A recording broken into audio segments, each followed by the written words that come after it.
तो बहुत ही scary experiences हुए थे। एंड ये जो मेरी फ्रेंड है ये मेरे साथ स्कूल से है और हम 6th स्टैंडर्ड से बेस्ट फ्रेंड्स हैं। और हमने सोचा कि चलो अब ऑस्ट्रेलिया चलते हैं, साथ में चलते हैं, मज़े करेंगे।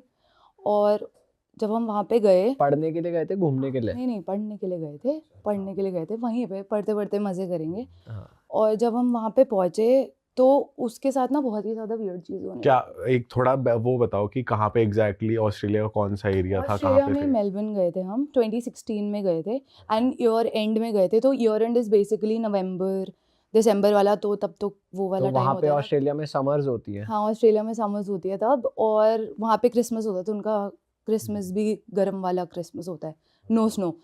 तो हम वहाँ पे गए हैं जब, तो सबके मतलब सब अपने घर चले जाते हैं ना, क्योंकि हॉलीडे टाइम है, तो खाली खाली था सब कुछ। हम हॉस्टल में रुके हैं, वो भी खाली है, और सब कुछ यूजुअली खाली है और बड़ी शांति। और अब आप मेट्रोपॉलिटन सिटी से जा रहे हो, दिल्ली से जा रहे हो, और वहाँ पे यहाँ पे इतना शोर है, वहाँ पे जाके एकदम शांति, 4-5 बजे सब कुछ सब एकदम तो शांत वहाँ हो सब जाते हैं। कुछ शट हो जाता था? हाँ, 6-7 o'clock ना बहुत जल्दी शट हो जाता है। यहाँ तो शुरू ही सब लेट होता है एंड वाइब ही यही है। तो वहाँ पे सब बहुत जल्दी शट हो जाता था, जिसकी वजह से ना बहुत अकेला-अकेला सा फ़ील होने लग जाता था। तो अडैप्ट करना बहुत ज़्यादा डिफ़िकल्ट था, लेकिन आई थिंक उसको हैंडल नहीं हो पाया वो। और वो प्रे भी बहुत करती थी, लेकिन उसको हैंडल नहीं हो पाया वो। और उसके बाद हम एक दिन सो रहे थे एंड उसको आप बहुत लोग ही ज़्यादा, हॉस्टल में थे या अपार्टमेंट ले रखा था आपने? हम लोगों ने अपार्टमेंट ले रखा था।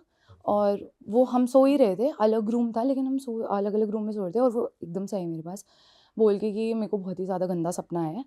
तो उसको ये सपना आया था कि एक डेड बॉडी है एंड सब लोग ऐसे वाइट कपड़े मौन करते हैं, वाइट कपड़े पहनते हैं, तो वो वाइट कपड़े पहने हैं, सब उसके आसपास बैठ के रो रहे हैं। और बहुत ही जैसे मूवीज़ में नहीं दिखाते, स्कैरी सा सीन होता है, सब रो रहे हैं, आगे पीछे हिल रहे हैं, बहुत ही ज़्यादा डरावना था। और मेलबर्न इज़ 5.5 आवर्स आगे।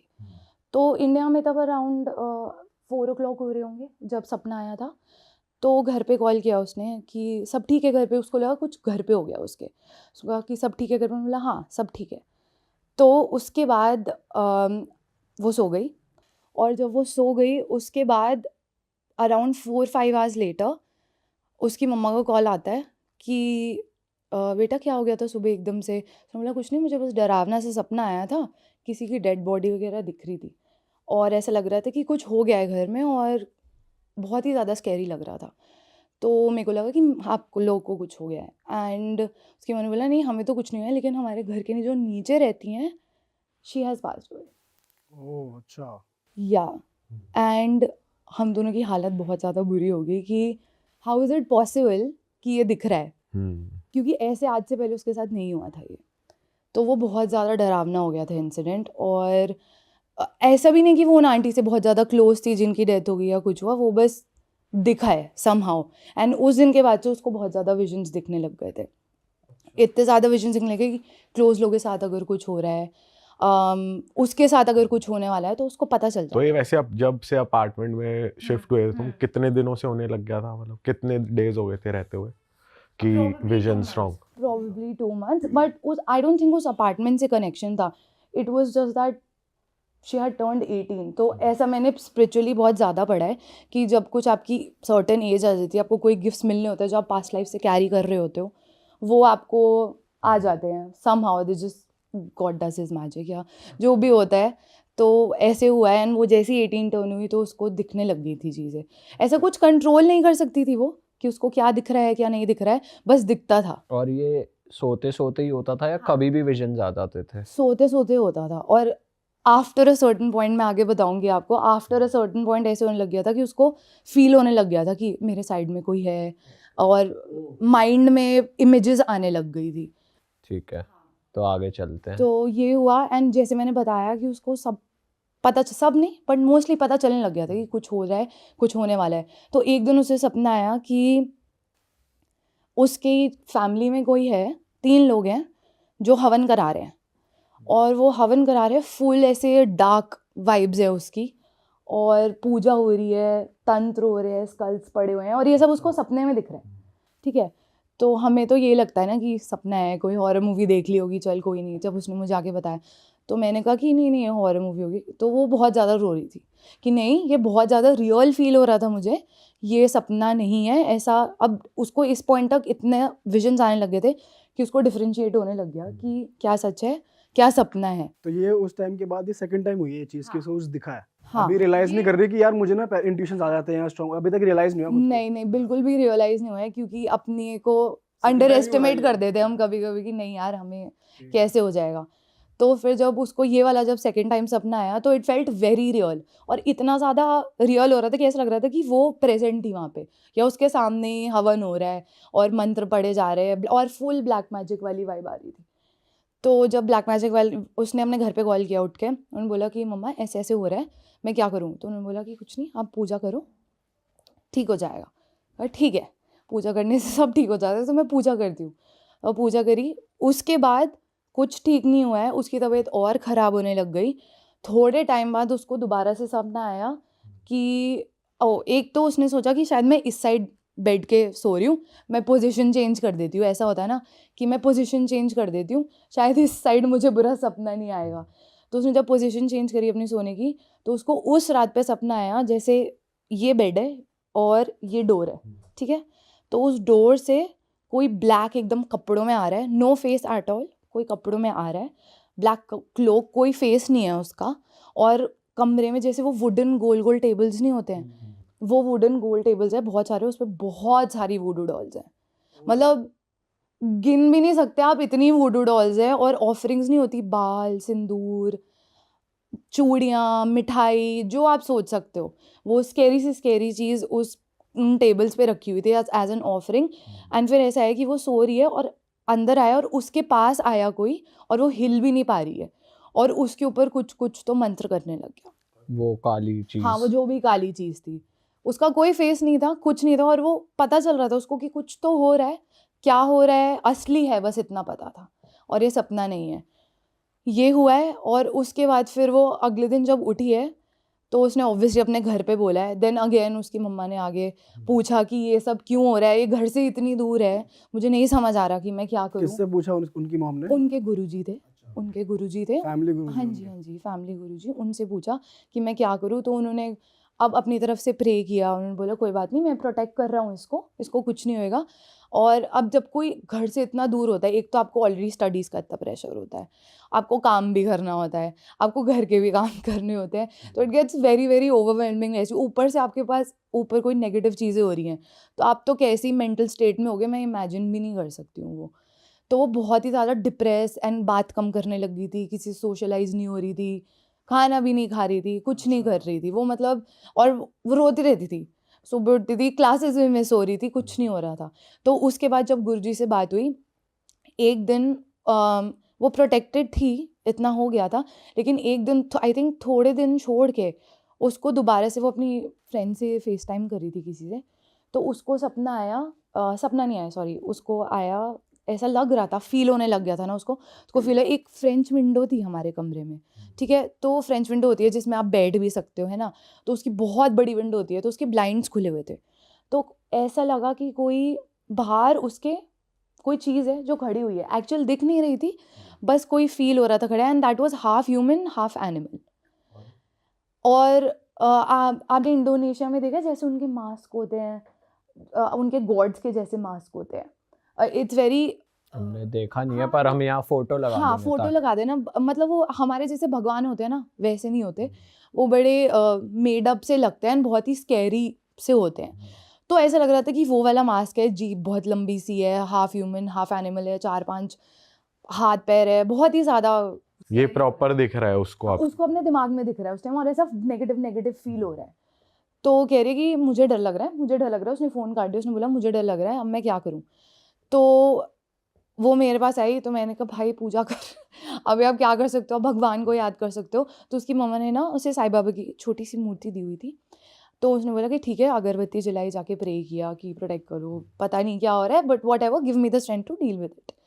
उसके बाद उसी रात को again she told me the next day, उसी रात को she had a dream that she was sleeping, and वो पूजा करके सो गई, एक पीस ऑफ माइंड मिल जाता है ना आपको, तो वो पूजा करके सो गई। उसके बाद उसको ऐसा फील हुआ कि उसको कोई उठा रहा है और हवा में, एंड वो एस्ट्रो प्रोजेक्ट होगी। एस्ट्रो प्रोजेक्ट होता है जब आप अपने आप को सोते हुए देख सकते हो और आप क्या हो रहा है ना, एस्ट्रल ट्रैवल कर हाँ, लिया, astral बॉडी travel ने जो होता सोल है। छोड़ दी। हाँ, बॉडी ने सोल छोड़ दी। कितना स्केरी होता है ये कि बॉडी ने सोल, आपको दिख रहा है आप सो रहे हो, एकदम पीसफुली सो रहे हो, लेकिन आपकी सोल की हालत बुरी हो रखी है क्योंकि वो हवा में लेविटेट होती जा रही है और ऐसा लग रहा था वो जो नेगेटिव एनर्जी है ना उसने उसको उठा रही है हवा में। और वो जो मूर्ति है साईं बाबा जी की, उसके पास ले गई, उसको कह रही है इसको लात मार, इसको लात मार। अरे अब वो फुल फाइटर मोड में, नहीं मारूंगी क्योंकि हम तो मानते हैं हम प्रोटेक्टेड हैं, तो नहीं मारूंगी ऐसे कर करके वो नेक्स्ट डे जब उठी है तो सपने में तो उसको याद नहीं है कि उसने याद मारी है, जो एस्ट्रल प्रोजेक्ट हुआ है उसमें उसने लात मारी है, लेकिन जब वो अगले दिन उठी है तो वो मूर्ति हैवी थी, वो मूर्ति गिरी हुई थी। कैसे गिरी थी हमें आज तक नहीं पता है, बट वो मूर्ति गिरी हुई थी। और फिर वो बहुत ही ज़्यादा लो रहने लगी, उसकी तबीयत ख़राब रहने लगी, बहुत ही अर्ली एज पे उसको थायराइड हो गया। गुरुजी से जब बात हुई थी हाँ, वैसे तो हाँ। उन्होंने कुछ बताया नहीं कि क्या हुआ अब है? मैं यही, हाँ, मैं इसी पे आ रही थी। नहीं, गुरुजी बताते नहीं, वो बस प्रोटेक्ट कर देते हैं। आई थिंक उनका कुछ होता होगा कि हम ज़्यादा डिस्कस नहीं करेंगे, बट हम आपको प्रोटेक्ट कर देंगे। But the craziest thing is कि जब ये उसके साथ हो रहा था, पैरेलली उसकी मम्मा के साथ यहाँ पे जब उसको बुरा सपना आता था और उसके साथ ऐसा लगता था कि कोई तो ब्लैक मैजिक कर रहा है, जैसे मैंने आपको बताया ना कि क्लोक में आया है जिसका फेस नहीं है, उसी दिन उसकी मम्मा अपने ऑफिस में थी, हाथ धोने गई अपने, और उनके हाथ पे ब्लड था आउट ऑफ नोवेयर। ना कोई कट है ना नो, कुछ है। नो कट्स, ओ भाई आउट साहब। ऑफ नोवेयर वहां पे उनके हाथ पे कट था। और वो भी ऐसे देख रही कि ये हुआ क्या है मेरे साथ। कोई भी कंफ्यूज हो जाए कि आपके बैठे बैठे कैसे कट लग गया, कट नहीं लगा था, सॉरी, ब्लड आ गया। कहाँ से ब्लड आ गया। उनका चलो पता नहीं, लग गया होगा, हाथ धो दिए, ठीक है।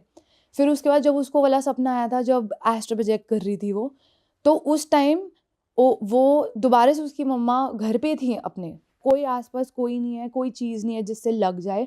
उनके कपड़ों पे एकदम से ऐसा है कि ब्लड के स्प्लैशेस है। वो मतलब ऐसा हो रहा है कि आए हुए हैं तब दिख रहे हैं या आंखों के आगे वो हाँ, आंखों के आगे, आंखों, इमर्ज हो रहे हैं हाँ, वो। आंखों के आगे मर्ज हो रहे हैं। ओ भाई और वो साहब। अकेले, मेरे को गूज़बम्स आ रहे हैं बताते हुए भी, क्योंकि ये बहुत स्कैरी हो बट जाता उसकी मॉम उसको उस टाइम नहीं बता रही थी नहीं, जब उन्होंने वो कुछ अपनी शेयर प्रॉब्लम नहीं शेयर करती थी। एग्जैक्टली, क्योंकि आप बच्चे की क्या ही हालत खराब करोगे जो घर से दूर बैठा हुआ है ना, हम्म। तो आप क्या ही बोल दोगे उसको। तो वो कुछ नहीं बता रही थी उसको, और बस वो डील कर रही थी अपना, और वो अपने दोस्तों से शेयर कर रही थी उसकी मम्मा की मेरे पैर पे बैठे बैठे कपड़ों में कैसे ब्लड आ गया है यहाँ पे। तो फिर उन्होंने सेम दोबारा से जाके गुरुजी को बोला कि कुछ ठीक नहीं हो रहा है, आप प्लीज़ दोबारा से देखो, कुछ चीज़ है जो कि बहुत पावरफुल है और ये रुक ही नहीं रही है, ये रुक ही नहीं रही है। वो परेशान हो रही है, उसकी तबीयत ख़राब हो रही है, मेरे ऊपर भी सारे ब्लड के स्टेन्स आ रहे हैं। तो उन्होंने बोला कि ठीक है, मैं देखता हूँ। और जब उन्होंने देखा कि क्या हुआ है, तो बेसिकली ही सेड कि किसी ने तो आपके नाम की और आपकी बेटी के नाम की बलि दी है सॉरी बोलने के लिए। अच्छा। मेरे हाथ काँप रहे बताते हुए, बिकॉज़ मेरे को भी नहीं पता था ऐसा होता है, ठीक है, कि सॉरी बोलने के लिए भी आप बलि दे रहे हो। मुझे तो पता था कि पॉसेस कर रहे होते हैं ना, तब बलि देते हैं, यूजुअली तो ऐसा ही होता है। तो उन्होंने बोला कि किसी ने आपसे अपोलोजाइज़ करने के लिए, क्योंकि ये चीज़ें हो रही हैं, क्या पता उनको पता चल गया हो कि इसको भी पता चल रहा है कि कौन कर रहा है, क्योंकि उसको शक्लें दिख रही थी वो हवन में कि ये कौन कर रहा है। तो उन्होंने सॉरी बोलने के लिए बलि दी, और वो जब बलि दी, जिस टाइम बलि दी, उस टाइम उनके पैर पे सारे निशान आ गए थे खून के। अच्छा, मतलब बलि उसकी मॉम की और उस लड़की की हाँ। दी थी या नहीं, उनके लिए दी थी? उनके लिए उनको सॉरी apologize, बोलने हाँ, के लिए अपोलोजाइज़ करने के लिए। किसकी बलि दी? एनिमल की या किस? हाँ, एनिमल की बलि दी होगी, बट वो जो ब्लड के स्प्लैशेस निकले थे, जिन्होंने भी ब्लैक मैजिक करवा रहे थे, वो जो ब्लड के स्प्लैशेस उस टाइम आए, वो सारे स्प्लैशेस उनके कपड़ों पे आए। अब वो जो हाथ पे आया था वो भी उसका ही था। वो नहीं पता क्या था। वो तो कट ही लग गया था ना नहीं, कट नहीं लगा था, बस ब्लड था, अच्छा। बस रैंडम ब्लड था। और गुरुजी ये नहीं बता रहे कौन कर, उन्हें पता, गुरुजी को पता चल गया हाँ, होगा। उस लड़की को तो पता ही था ना कौन कर रहा है, उस क्योंकि दिख गया था ना सपने में।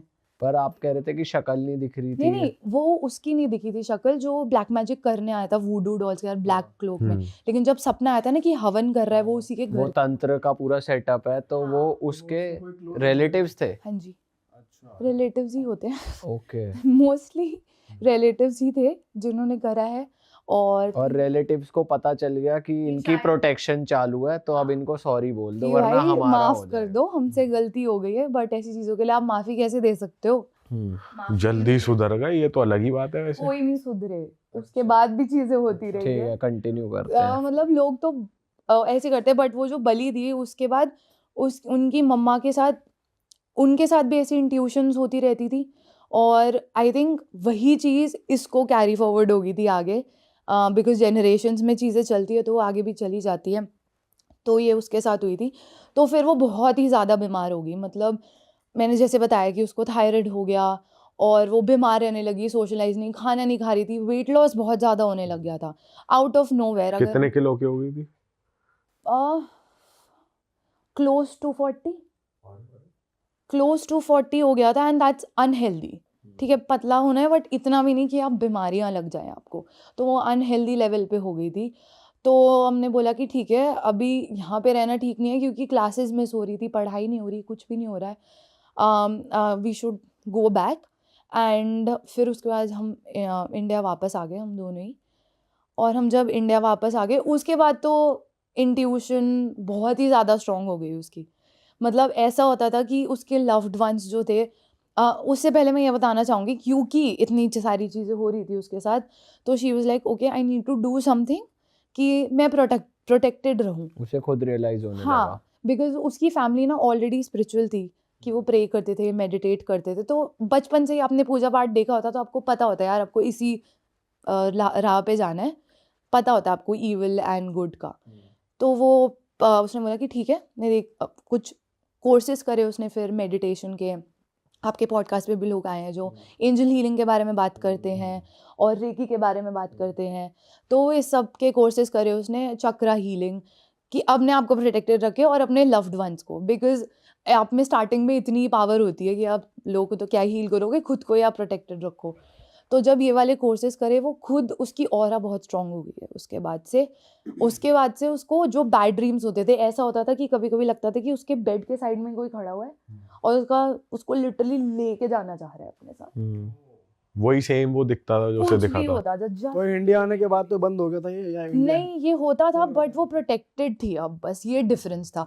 तो उस लेवल पे नहीं होता था कि उसका स्कोल ही कोई निकाल के जा रहा है, एस्ट्रो प्रोजेक्ट हो रहा है, ये सब नहीं होता था। लेकिन ये होता था कि हाँ, बेड के साइड में कोई है, आवाज सुनाई दे रही है सोते तो सोते। फील हो रहा है मतलब ये सब चीजें, बट हाँ, वो उसका कुछ कर नहीं पा रहे हैं। हाँ, क्लैरवॉयंस जैसे आपकी बढ़ जाती है ना, तो आपको सुनाई दे रहा होता है, तो वो बढ़ गया था, वो उसको फील हो रहा था, लेकिन वो कुछ कर नहीं पा रहे थे। वो प्रोटेक्टेड थी क्योंकि उसने इतनी सारी चीजें अब सीख रही थी। तो अब उसको इंट्यूशंस आने लग गई उसके घर वालों के लिए।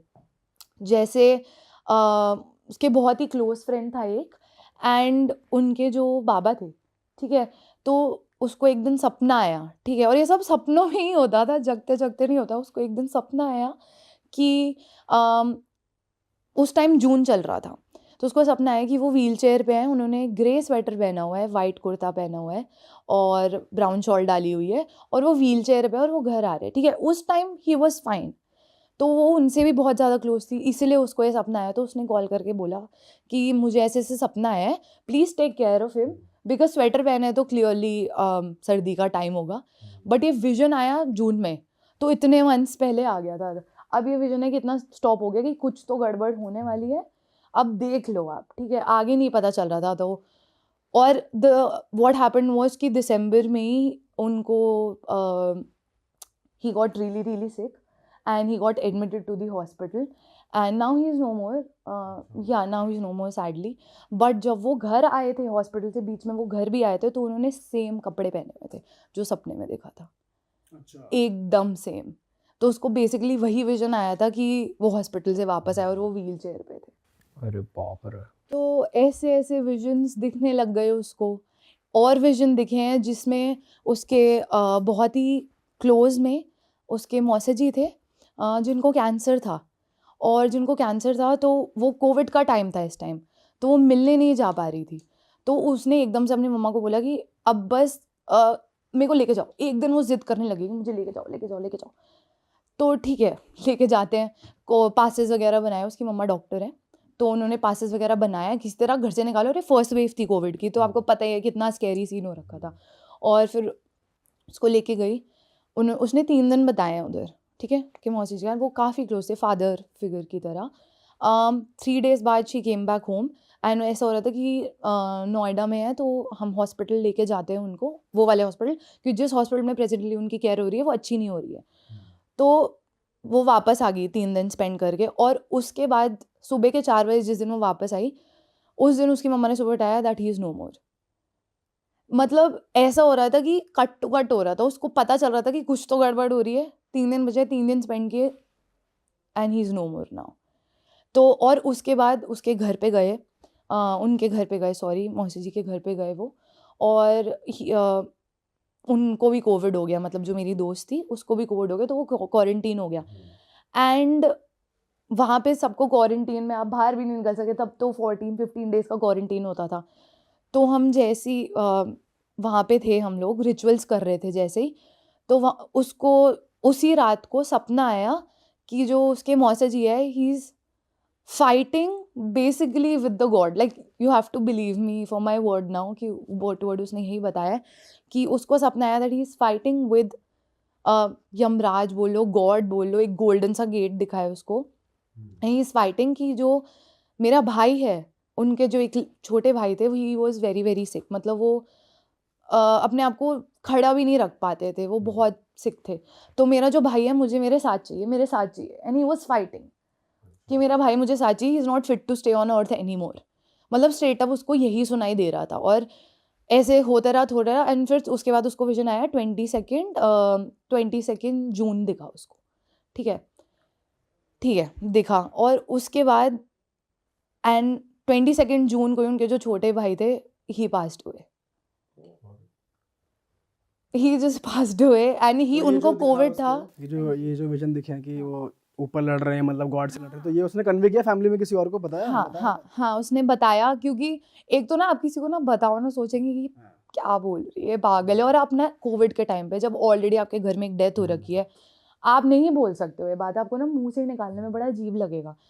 तो अब ये बता रहे हो आप, तो बस उसने अभी अपनी फैमिली में बहन लोग को बिलीव कर बता रहे दिया। थे, बिलीव कर रहे थे। बिलीव कर रहे थे, क्योंकि ये चीज़ें ऑलरेडी उसके साथ इंसिडेंट्स होते थे ना, तो उनको पता था कि इसको पहले कुछ तो दिख रहा है, कुछ तो चीज है। हाँ, इसको पता चलता रहता है एंड दिखता है, तो उन्होंने बिलीव किया। उसने सिर्फ अपनी बहन को बताया था उस टाइम, बिकॉज वो ऑब्वियसली उनसे बहुत ज़्यादा क्लोज थी, तो दैट्स व्हाट हैपेंड। एंड वो तो जो ऑस्ट्रेलिया में चीज़ें हो रही थी जिसकी वजह से आप दोनों को इंडिया आना पड़ गया, तो कन्फ्रंटेशन हुई या उस चीज़ का क्लोजर हुआ कि वो एक्टिविटीज़ होनी बंद हो जाएं या कुछ पता चल जाए या कुछ भी, मतलब वो चीज़ें रुक जाएं, या उन रिलेटिव से कन्फ्रंटेशन की क्यों करा रिलेटिव से ना कॉन्फ्रंटेशन करना वर्थ इट ही नहीं है, क्योंकि कभी कोई एक्सेप्ट करेगा ही नहीं ना। आप क्या प्रूफ लेके जाओगे? पहली बात तो क्या बोलोगे, सपना आया था, ये तो आप बोल ही सकते। लेकिन जिन्होंने किया, पूरे घर को पता है कि वो करते हैं, तो मतलब ऐसा भी नहीं था कि किसी को प्रूव करने की ज़रूरत है, पता था कि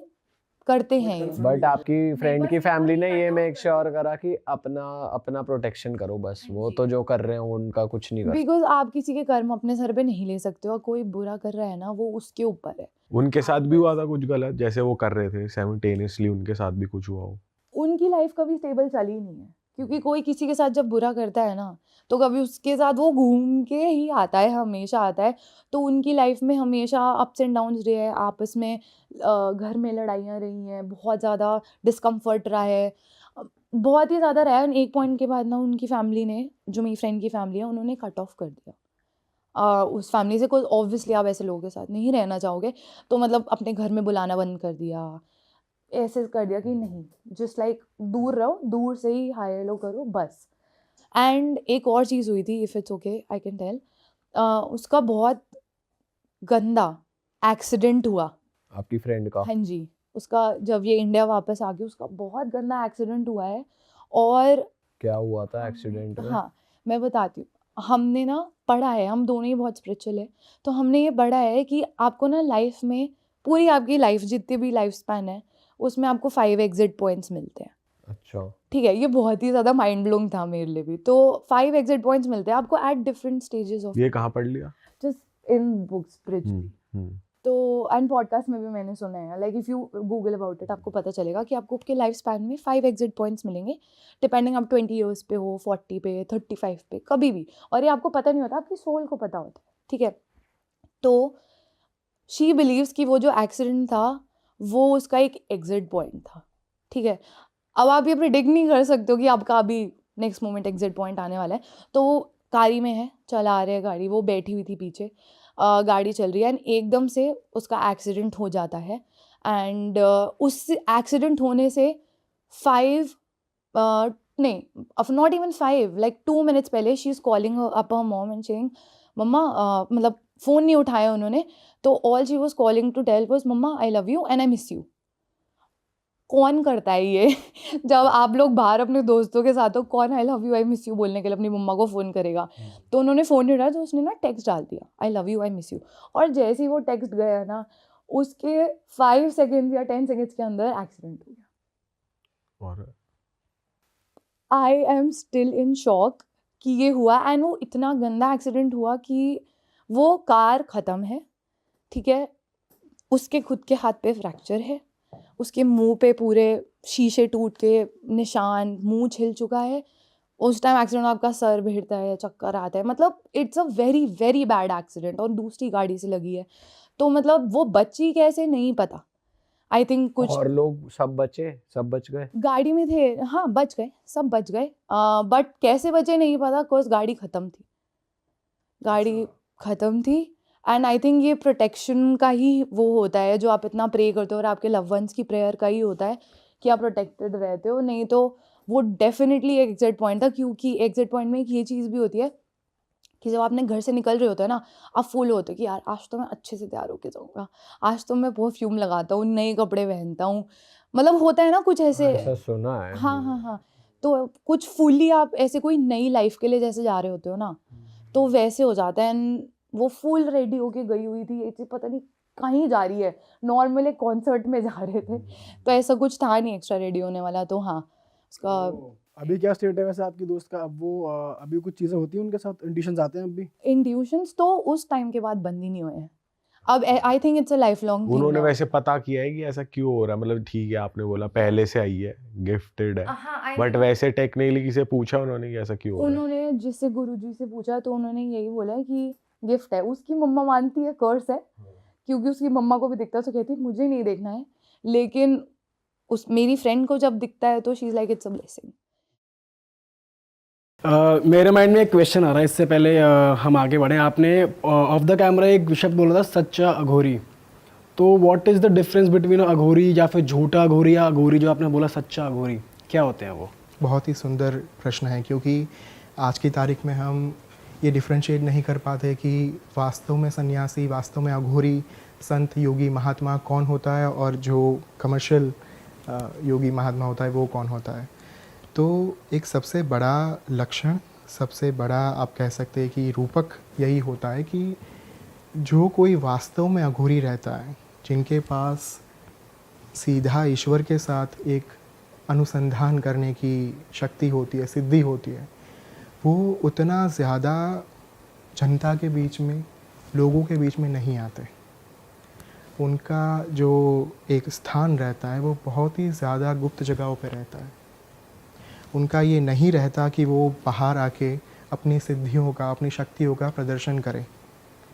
तो सबसे पहला लक्षण ही यही होता है एक वास्तविक सन्यासी का, वास्तविक अघोरी का, चाहे वो तांत्रिक आप कह ले, योगी कह ले, महायोगी कह ले, महात्मा कह ले, नागा साधु कह ले, कोई भी आप नाम उन्हें दे दे, जो वास्तव में अध्यात्म के पंथ के ऊपर, अध्यात्म के मार्ग के ऊपर चल रहा है, और जिनका उद्देश्य किसी के पास से कुछ लूटना या फिर किसी के पास से कुछ भी प्राप्त करना नहीं है, सिर्फ़ और सिर्फ समाज को प्रदान करना है, कुछ देना है, वो कभी कुछ अपेक्षा नहीं रखेगा, आशा नहीं रखेगा किसी से कुछ प्राप्त करने की। हमारे यहाँ पे बहुत ही सुंदर बात कही गई है अघोरी के बारे में, खप्पर में खावे और जो शमशान में लेटे, उसका वचन ब्रह्मा भी न मेटे। जिसका अर्थ है जो खप्पर में खाता है, खप्पर यानी ह्यूमन स्कल, कपाल, जो कपाल में खाता है, जो शमशान में सोता है, अगर ऊपर से स्वयं ब्रह्मा आके भी कुछ कह दे, लेकिन अगर अघोरी ने आशीर्वाद दिया है तो स्वयं ब्रह्मा भी उनका वचन, उनका जो उनके मुख से निकले हुए शब्द हैं, उनका जो विधान है, उसे टाल नहीं सकते। तो ये होता है वास्तविक अघोरी कि आपको कभी, मैं तो ऐसे अघोरी से मिला हूँ जो अगर हमारे बीच में भी बैठे हो ना, आपको पता तक ना चले कि वो वास्तव में अघोरी है। अच्छा, तो उनके मतलब जो उन्होंने कपड़े पहने होते हैं, उनका जो मतलब उनके जो body language and all of that वो एकदम डिफरेंट रहता है। बिल्कुल, क्योंकि साधना के समय पे जो चीज़ें करनी होती है, जो एक रिचुअल्स को फॉलो करना रहता है ना, वो कभी सामान्य जीवन में उसका शो ऑफ नहीं करेंगे। अगर आपके साथ कोई वास्तविक अघोरी आकर बैठ जाए तो जीन्स में ही बैठेगा। अच्छा, हमें लगा, हमारा तो यही इमेज बनी हुई थी कि भस्म रमी हुई, बाल लंबे लंबे, वस्त्र होंगे या नहीं पता नहीं, वही अघोरी होते हैं। सिर्फ वही अघोरी नहीं होते, वो ऐसे अघोरी होते जिनका शमशान के अंदर रहना, अगर उनके गुरु ने आदेश दिया है कि आपको चाहे कुछ भी हो जाए, संसारिक जीवन में आपको नहीं जाना है, तो ही वे अघोरी शमशान में रहेंगे। गुरु के आदेश पर कुछ कुछ अघोरी आज की तारीख में सांसारिक जीवन भी जी सकते हैं, और ये पहले से चला आ रहा है। ऐसा नहीं कि आज का ये नया क्या कुछ ट्रेंड आ गया है, ऐसा नहीं है। सारी चीज़ें पहले से होती आ रही है, लेकिन हमें पता बहुत कम है इस चीज़ के बारे में। तो उनकी फैमिली, मतलब ऐसा भी अलाउड है उनको कि वो फैमिली अपनी आगे बढ़ा सकते हैं? बिल्कुल बिल्कुल अलाउड है। मैं आपको, ब्रह्मचारी रहते हैं वो? एक अघोरी है तमिलनाडु के, जिन्होंने अघोर काली संस्थान वहाँ पे तमिलनाडु में उन्होंने स्थापित करी है, अघोरी गुरु मणिकंदन।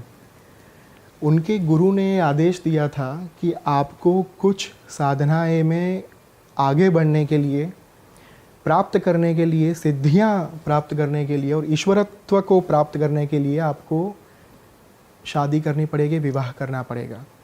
तो उन्होंने उनके जो अघोर संस्थान में उनके ही गुरु के द्वारा जो एक सूचन किया गया था, बोला गया था, वही स्त्री के साथ, वही नारी के साथ उन्होंने विवाह किया, और वो अघोरी आज की तारीख में भी ज़िंदा है। आप उनको through internet, through Google explore कर सकते हो, और अघोर संस्थान के वो पीठाधिपति हैं तमिलनाडु के। सर, अघोर शब्द को एक्सप्लेन करो, ये कल्चर कहाँ से आता है हमारे पुराणों में? एक तरफ तो क्योंकि हम लोगों का जो इंटरेक्शन ज़्यादा मंदिरों में जाके पंडितों से पूजा कराना, या कुछ अगर हमें चाहिए तो हम भगवान से या मंदिरों में पूजा कराते हैं, रुद्राभिषेक करते हैं, हमारी नॉलेज यहीं तक है। अघोर कल्चर कहाँ से आता है? कब एक इंसान अघोरी के पास जाता है, या अब मेन पर्पस ऑफ अ अघोरी क्या होता है? अघोर का जो एक लेमन अगर हम मीनिंग कहे, एकदम सरल भाषा में अगर बात करें, कि जो घोर नहीं है, जिनसे भयभीत नहीं होना है, जिनसे डरना नहीं है, वो होता है अघोरी। जो सबसे पहले अघोरी थे वो स्वयं देवाधिदेव महादेव थे। उन्हीं के द्वारा अघोर पंथ की स्थापना की गई, उन्हीं के द्वारा अघोर क्रियाएं दी गई। अघोरियों का और अघोर पंथ का ये मानना होता है कि अगर पूरे विश्व का, पूरे ब्रह्मांड का सृजन स्वयं ईश्वर ने किया है, तो उसमें से एक भी चीज़ बुरी कैसे हो सकती है, एक भी चीज़ खराब कैसे हो सकती है? चाहे वो आप शमशान की बात ले लें, चाहे आप मलमूत्र की बात ले लें, चाहे आप खप्पर की बात ले लें, कपाल की बात ले लें, कंकाल की बात ले लें। आज की तारीख में जब भी हम ये रिचुअल्स हमारे यहाँ पे फॉलो किए जाते हैं कि जब हम शमशान में जाते हैं, तब किसी की अंतिम क्रिया के बाद घर पे आके हम नहा लेते हैं, क्योंकि हम नहीं चाहते कि कोई नेगेटिव एंटिटीज़ हमारे साथ आकर घर में कुछ डिस्टर्बेंस क्रिएट करें। लेकिन अघोरी जो रहते हैं वो इसी एंटिटीज़ के थ्रू अपना काम कराते हैं, और इन्हीं के थ्रू वो लोक कल्याण का काम करते हैं। उनका एक, आप कह सकते हो कि ये ट्रेडमार्क रहता है कि अगर ब्रह्मांड में सारी चीज़ें ईश्वर के द्वारा सर्जित है, उनके द्वारा सृजन किया गया है, तो मैं इन सारी एनर्जीज़ का उपयोग करके, इस्तेमाल करके भी लोक कल्याण का काम कर सकता हूँ। तो जो एनर्जीज़ को हम नेगेटिव मानते हैं, जो ऊर्जा को हम नकारात्मक मानते हैं, उन्हीं सारी चीज़ों को वो पॉजिटिव मानते हैं। और शमशान जो होता है ना, वो ब्रह्मांड खप्पर की उपमा उन्हें दी गई है। ब्रह्मांड खप्पर यानी ह्यूमन स्कल। सबसे पहली बात ये, खप्पर में खाना, खप्पर में ही आप सारी चीज़ें, पानी पीना, उनका ये रिचुअल क्यों रहता है? क्योंकि आप काफ़ी सालों से, अभी तो आधुनिक विज्ञान जो हमारा है वो ये चीज़ कह रहा है कि पूरा जो ह्यूमन माइंड है, हम उसको कभी डिटेल में नहीं समझ पाएंगे, एक्सप्लोर नहीं कर पा रहे हैं, क्योंकि जितना ज़्यादा उसमें घुसते जा रहे हैं हम, नई नई चीज़ें बाहर आती जा रही है। हम इतने ज़्यादा नए डायमेंशंस को एक्सप्लोर कर रहे हैं ह्यूमन माइंड के, कि इतने सालों से उसको समझने की कोशिश होने के बावजूद नहीं समझ पा रहे हैं। इसीलिए जो ह्यूमन माइंड जो होता है वो किसके अंदर होता है? खप्पर के अंदर, स्कल के अंदर। और स्कल अगर जिस चीज़ को अपने अंदर समेट के बैठा हुआ है, जिसका कनेक्शन आप ईश्वर के साथ कर पा रहे हो, हम कहते हैं ना कि इन्होंने सिद्धि प्राप्त की, इन्होंने शक्तियाँ प्राप्त की। वो कैसे प्राप्त करते हैं? अपने मन को, अपने दिमाग को, अपने ह्यूमन माइंड को इवॉल्व करके, थ्रू साधना, थ्रू वेरियस रिचुअल्स। तो अगर दिमाग ना हो, अगर मन आपके पास ना हो, अगर ये माइंड आपके पास ना हो, तो सिद्धियों का प्राप्त होना इम्पॉसिबल है। तो आदिकाल से दिमाग को, ह्यूमन माइंड को सिद्धियों का सोर्स माना गया है कि अगर आप उसे ट्रेन कर पा रहे हो तो आप कुछ भी प्राप्त कर पाओगे। और इसी वजह से खप्पर में उनको ये सोर्स मानते हैं कि अगर हम इनमें खाएंगे, अगर हम इनमें ही पिएंगे सारी चीज़ें, तो हमें वो प्राप्त होगा जो स्वयं महादेव के द्वारा बोला गया है। तो ये जो पूरा एक था वो ब्रीफ था कि अघोर पंथ क्या है। और जो एक शुरुआत में मैंने एक मंत्र बोला कि अघोरेभ्यो अथ घोरेभ्यो घोर घोरतरेभ्यः सर्वेभ्यः सर्वशर्वेभ्यो नमस्ते अस्तु रुद्र रूपेभ्यः। ये जो मंत्र है वो अघोर पंथ का one of the most important मंत्र माने जाते हैं, जिसका अर्थ ये होता है कि जो घोर है, जो अघोर है, जो घोरतर से भी घोर है, मतलब घोर के भी बियॉन्ड है। घोर मतलब एक्सट्रीम। घोर आप मान सकते हो जो आपके अंदर डर पैदा करे, जो भय पैदा करे, यू नो। तो जो घोर भी है, जो अघोर भी है, और जो घोरतर से भी घोर है, बियॉन्ड एवरीथिंग, वैसे महादेव को, वे महादेव के रुद्र के जो जितने भी स्वरूप हैं, उन सारे स्वरूपों को मैं नमन करता हूँ। और ये माना जाता है कि जब भी आप इस मंत्र का उच्चारण पूरे हृदय के साथ, आस्था के साथ, श्रद्धा के साथ करें, तब अगर आपके ऊपर या फिर आपके आसपास कोई भी नेगेटिव एनर्जीज प्रवर्तमान है, विद्यमान है, तो उसे दूर करा जा सकता है। इसीलिए आदिकाल से इस मंत्र का बहुत ही ज़्यादा महत्व है। तो ये अघोर के बारे में थोड़ा जो शॉर्ट टाइम में हम बता पा रहे हैं, वही ये चीज़ है। हाँ, तो भाई पॉडकास्ट को आगे बढ़ाने से पहले मैं आप लोगों से ज़रा थोड़ी अपनी ऐप के बारे में बात कर लेता हूँ, रियल 11। यहाँ पे आपको बहुत इजी क्वेश्चंस के आंसर देने हैं और आप जीत सकते हो लाखों में दबादब पैसा। अब जैसे आपको पता है कि भाई इंग्लैंड और आयरलैंड का पहला ओडीआई मैच होने वाला है, तो यहाँ बहुत आसान सवाल का जवाब दो कि भाई जैसे कि मैच आयरलैंड जीतेगी या फिर इंग्लैंड, और यहाँ पे अपने हिसाब से स्लॉट और अमाउंट सेलेक्ट करो और बनाओ दबादब पैसा। डिस्क्रिप्शन में लिंक है भाई, जरूर डाउनलोड कर लेना। हर एक व्यूअर से कह रहा हूँ दबादब पैसा बनाओ यहाँ जाके, ठीक है। चलो अब बातों को आगे बढ़ाते हैं। एक बार ये भी बताओ कि अघोरीज की बात हो रही है, तो इनके पास कुछ स्पेसिफिक इतने मंत्र जाप करते हैं, वो इतनी साधना करते हैं, तो कुछ स्पेसिफिक पावर्स भी उनके पास आती हैं, और अगर आती हैं तो किस तरह की आती हैं, मतलब किस लेवल तक वो अपने माइंड को ले जा सकते हैं, थोड़ा वो बताओ। किस्सा मैं शेयर करना चाहता हूँ आपके साथ, जो गुजरात के एक इंसान का था।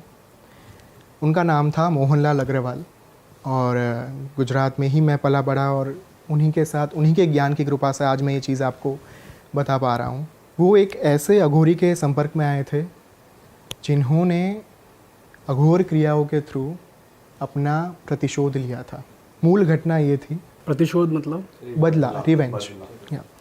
सो मूल घटना ये थी कि जो अघोरी थे उनसे वे मिले, और हमारे वहाँ पे चोटीला नाम का एक पर्वत है जहाँ पे माँ चामुंडा विराजमान है। माँ चामुंडा आदि पराशक्ति का एक स्वरूप है जो दैत्यों के सामने, जिन्होंने चंड और मुंड का वध किया था। तो वहाँ का जो एक क्षेत्र है ना, जो प्रदेश है, वो बहुत ही ज़्यादा सिद्ध क्षेत्र माना जाता है। ऐसा ही एक क्षेत्र वहाँ पे है गिरनार, और गिरनार पे स्वयं भगवान दत्तात्रेय विराजमान है। भगवान दत्तात्रेय को ब्रह्मा, विष्णु और महेश तीनों का अवतार माना जाता है। 3 चोटी है वहाँ पे, 3 शिखर आप कह सकते हो, जहाँ पे एक शिखर पे, एक चोटी पे स्वयं भगवान दत्तात्रेय, दूसरे शिखर पे बाबा कीनाराम, जो हमारे यहाँ के भारत के आज से 400 साल पहले के महानतम अघोरी हो चुके, उनका एक शिखर। और जो तीसरा शिखर है वो है स्वयं गुरु गोरखनाथ का। तो चोटीला, गिरनार, ये सारा जो एक क्षेत्र है ना, वो एकदम आसपास में है और जंगलों से घिरा हुआ है। इतने बड़े बड़े पहाड़ है वहाँ पे कि आपको अगर चढ़ना हो, आपको अगर उसे पूरा एक्सप्लोर करना हो, आज की तारीख में भी कोई नहीं कर पा रहा। इतना ज़्यादा गाढ़, इतना ज़्यादा गूढ़ वो माना जाता है पूरा। उसी क्षेत्र में ये अघोरी थे और उनका मिलना हुआ मोहनलाल अग्रवाल से, जिनके ज्ञान की मैं आज पूरी बात कर रहा हूँ, जिनका ये किस्सा मैं बता रहा हूँ आज की तारीख में।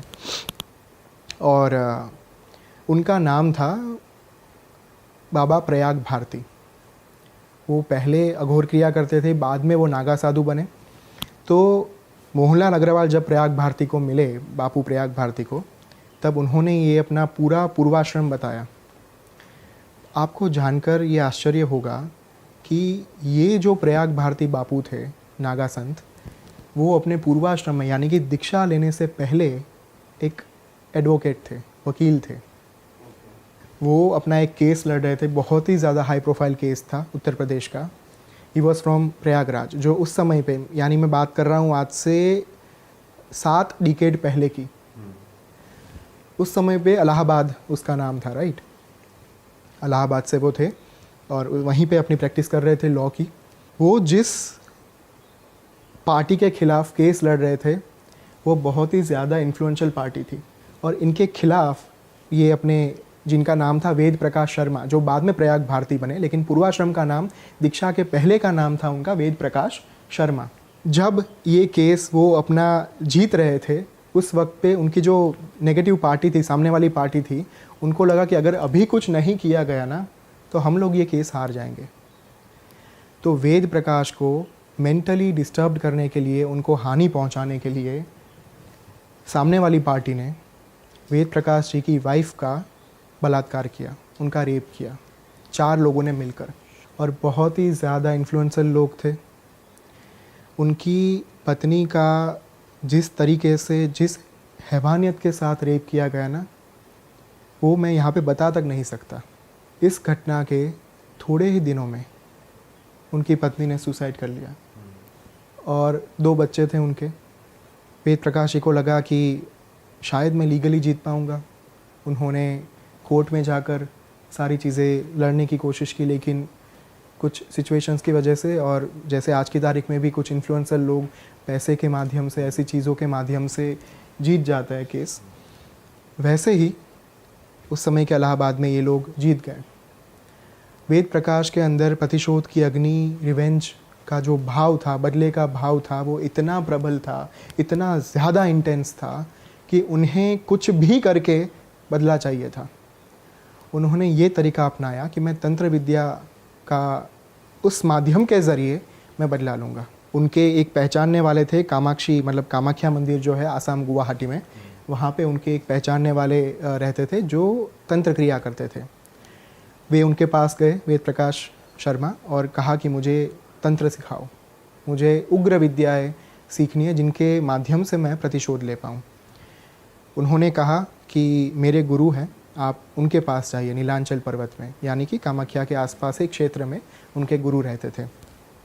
तो वेद प्रकाश जी उनके पास गए और पूछा कि क्या आप मुझे सिखाएंगे तंत्र विद्याएं? मुझे ऐसी विद्या आप सिखाओ जिनके माध्यम से मैं प्रतिशोध ले पाऊँ, और वो जो इंसान है, वो जो 4 लोग हैं, वो सिर्फ इस जीवन में ही नहीं, वो जब प्रेत योनि में जाए, जब उनका देह त्याग हो जाए, उसके बाद भी उनको पीड़ा हो। मुझे इतना ज़्यादा इंटेंस बदला चाहिए।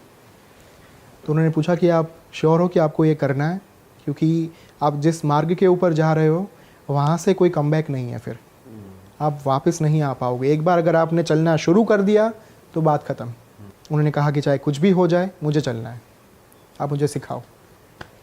एक दिन डिसाइड हुआ, एक दिन तय हुआ जहाँ पे जो उनके गुरु थे वे उनको दीक्षा देने वाले थे, मंत्र दीक्षा। उनका नाम था उदयनाथ जी, गुरु का नाम।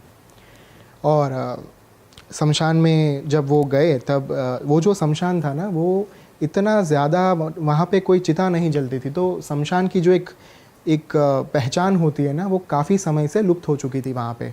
तो उसे वापस से शमशान के तौर पर स्थापित करना ज़रूरी था। तो उदयनाथ जी ने प्रयाग भारती के साथ मिलकर, मतलब गुरु और शिष्य ने मिलकर, बहुत ही कामाख्या के जो सिद्ध शमशान है वहाँ से राख, शमशान की राख, मिट्टी और जली हुई हड्डियाँ ये लाकर जो नया स्मशान था, जो नई जगह पे वो जो विधि करने वाले थे जहाँ पे, वहाँ पे उन्होंने शमशान को स्थापित किया। नए सिरे से इन्वोक करा गया शमशान को। सारी शमशान की जो ऊर्जाएं रहती है, जो एनर्जीज रहती हैं, उनको इन्वोक किया गया। विधि शुरू हुई। विधि शुरू होने से पहले उदयनाथ जी ने इनको कहा, वेद प्रकाश जी को, कि आप दिगंबर हो जाइए। दिगंबर यानी नग्न, अपने कपड़े उतार दीजिए। गुरु ने भी अपने कपड़े उतार दिए, दिगंबर होके वो दोनों शमशान में गए। और उदयनाथ जी ने आकर्षण क्रिया, आकर्षण विद्या की मदद से गांव में से एक भैंसे को बुला लिया, महिष को, जो एक राक्षस था हमारे यहाँ पे, महिषासुर। वो जो महिष होता है उसको बोला जाता है भैंसा हमारे यहाँ पे। तो आकर्षण क्रिया ये होती है कि जब आपके पास ये विद्या होती है, आकर्षण विद्या, आकर्षण क्रिया, तब आप कोई भी पशु या फिर पंछी, प्राणी, आप उनको अपनी विद्या की मदद से बुला सकते हो। जब आप जहाँ पे भी बैठे हो, आपने अगर किसी का स्मरण कर दिया कि मुझे भैंसा यहाँ पे चाहिए, मुझे गाय यहाँ पे चाहिए, मुझे ये पंछी यहाँ पे चाहिए, मुझे ये पशु यहाँ पे चाहिए, मुझे शेर यहाँ पे चाहिए, तो वो भी आपकी बात मानकर वहाँ पे आ सकता है। अपने आप आ जाते हैं। अपने आप आ जाते हैं। इंसान पे भी वर्क करता है ये? बिल्कुल करता है। बहुत सारी चीज़ें, वही तो अभिचार क्रिया के बारे में जब हम ये शुरू होने से पहले बात कर रहे थे, वशीकरण से लेकर बहुत सारी चीज़ें करी जाती है, षटकर्म जिन्हें कहा जाता है, तो वो इंसान के ऊपर लागू किया जाता है। ये आकर्षण क्रिया पशुओं के ऊपर और एनिमल्स के ऊपर करी जाती है। Coming back to the point, तो महिष को बुलाया गया गांव में से, मतलब भैंसे को बुलाया गया और विधि शुरू हुई। दोनों दिगंबर थे, बहुत ही ज़्यादा इंटेंस विधि थी। वहाँ पे यज्ञ कुंड प्रज्वलित था, उसमें उदयनाथ जी और वेद प्रकाश शर्मा दोनों आहुतियाँ डाल रहे थे और इतने उग्र मंत्रोच्चार हो रहे थे कि आपको ऐसा लगे कि वहाँ पे कोई तूफान आ चुका है। बहुत ही ज़्यादा अलग प्रकार की उग्र ऊर्जाओं को, उग्र एनर्जीज़ को इन्वोक किया जा रहा था। और जब ये सारी चीज़ें होती है ना, तब पूरे शमशान के अंदर हाहाकार मच जाता है। ऐसी ऐसी आवाज़ें आती है, भूत, प्रेत, पिशाच, ये सारी जो नेगेटिव एनर्जीज़ होती है, जो गण माने जाते हैं, अलग अलग भगवान के, महादेव के गण माने जाते हैं, वे आके अपना प्रभाव, अपना इन्फ्लुएंस दिखाना शुरू करते हैं। उस वक्त पे हुआ ये कि ये सारी चीज़ें शुरू हुई और उदयनाथ जी ने प्रयाग भारती को, यानी उनका जो पूर्वाश्रम का नाम था वेद प्रकाश शर्मा, उनको रोक दिया कि आप आहुति रोक दो, अब मैं आहुति देता हूँ सिर्फ। और उन्होंने विधि शुरू होने से पहले एक तीक्ष्ण खड्ग यानी तलवार वहाँ पे रखी थी बलि के हेतु। जब उदयनाथ जी ने आहुति देना शुरू किया, तब वो आहुति इतना ज़्यादा उग्र होती गई कि अचानक से वेद प्रकाश शर्मा के बॉडी के अंदर उसे ऐसा लगने लगा कि जैसे कोई बहुत ही ज़्यादा इलेक्ट्रिक शॉक उसे लग रहा हो, बिजली का झटका उसे लग रहा हो। इस तरीके का पूरा उसको फील आने लगा इंटेंसिटी के साथ। और वो अपने जगह के ऊपर से खड़ा हुआ बंदा, और खड़े होने के बाद उसने अपना जो खड्ग था वो हाथ में लिया। उस खड्ग के ऊपर उसने अपना रक्त लगाया काट के, और फिर उसी खड्ग से एक ही झटके में वो जो महिष वहाँ पे खड़ा था, जो भैंसा खड़ा था, उसका मस्तक धड़ से अलग कर दिया। और वो जो मस्तक उसने अलग किया, वो गिरकर चंड भैरव की वहाँ पे स्थापना की गई थी। चंड भैरव अष्ट क्षेत्रपाल, हमारे जो 8 भैरव हैं उनमें से एक भैरव है जिनका नाम चंड भैरव। 8 भैरव के बारे में भी बता सकते हो आप? हाँ, बिल्कुल। असितांग भैरव, उन्मत्त भैरव, चंड भैरव, कपाली भैरव, पूरे 8 तरीके के भैरव होते हैं जिनका जिनका इन्वोकेशन करा जाता है क्षेत्रपाल यानी कि गार्डियन के तौर पर, कुछ डिवाइन एंटिटीज़ को गार्ड करने के लिए। फॉर एग्जांपल कामाख्या जो क्षेत्र है, माँ कामाख्या, उनके जो क्षेत्रपाल है वो उमानंद भैरव है। फिर हमारे जो काशी विश्वनाथ है वहाँ पे काल भैरव उस क्षेत्र की रक्षा कर रहे हैं। तो जहाँ पे भी ज्योतिर्लिंग है, जहाँ पे भी माँ डिवाइन एंटिटीज़ की स्थापना की गई है, वहाँ पे हमेशा अष्ट क्षेत्रपाल को, क्षेत्रपाल यानी कि भैरव के एक स्वरूप को स्थापित किया जाता है as a god, as a guardian, divine guardian. तो ये चीज़ें हुई और जो मस्तक काटा था वो काट के गिरा पूरा चंड भैरव के आसन के पास, जो उन्होंने पूरा विधि के समय पे चंड भैरव को आह्वान देने के लिए, उनको इन्वोक करने के लिए वहाँ पे स्थापित किया था। मस्तक वहाँ पे गिरा और सारी चीज़ें हो गई। उसके बाद वो जो उदयनाथ जी थे, गुरु उनके, उन्होंने खड़े होकर अपने शिष्य को, वेद प्रकाश शर्मा को, उस मस्तक के ऊपर बैठाया। उन्होंने अपना हाथ रखा उनके मस्तक के ऊपर और मंत्र की दीक्षा दी। जो चंड भैरव का जो मंत्र रहता है, मैं यहाँ पे नहीं बोलूँगा क्योंकि गुप्त माना जाता है वो चीज़, तो उनकी दीक्षा दी गई मंत्र की।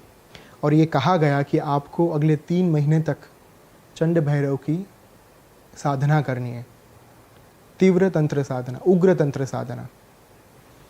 और तब से उनका नाम हुआ बालकनाथ। प्रयाग भारती बाद में पड़ा।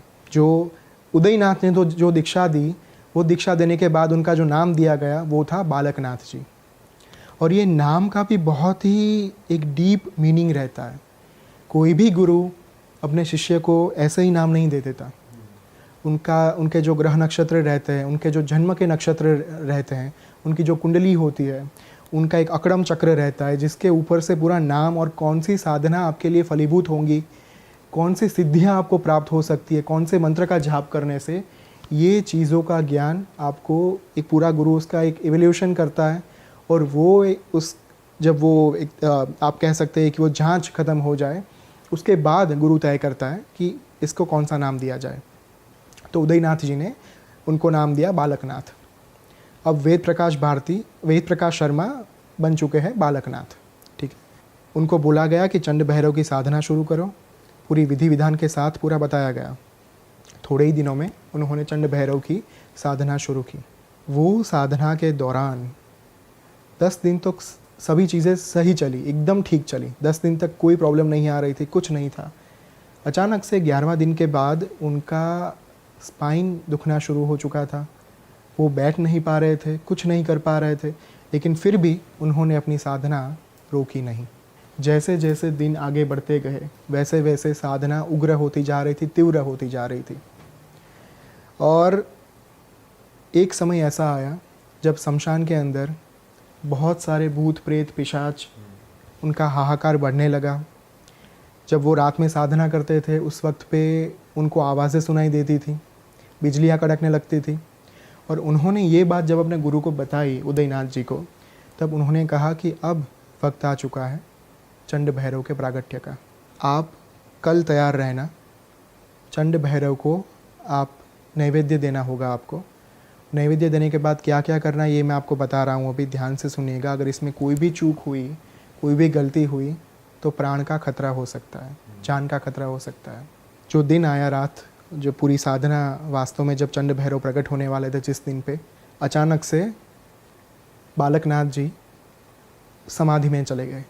वो इतने ज़्यादा डीप चले गए अपने आप के अंदर साधना करते करते कि उनको आसपास के वातावरण का कुछ बोध ही नहीं रहा, ज्ञान ही नहीं रहा। वो अपने अस्तित्व से अनभिज्ञ बन गए, अनजान बन गए। सुबह उनको होश आया। मैं यहाँ पे ये नहीं बोल रहा हूँ कि वो सो गए थे, सोए नहीं थे, समाधि में चले गए थे।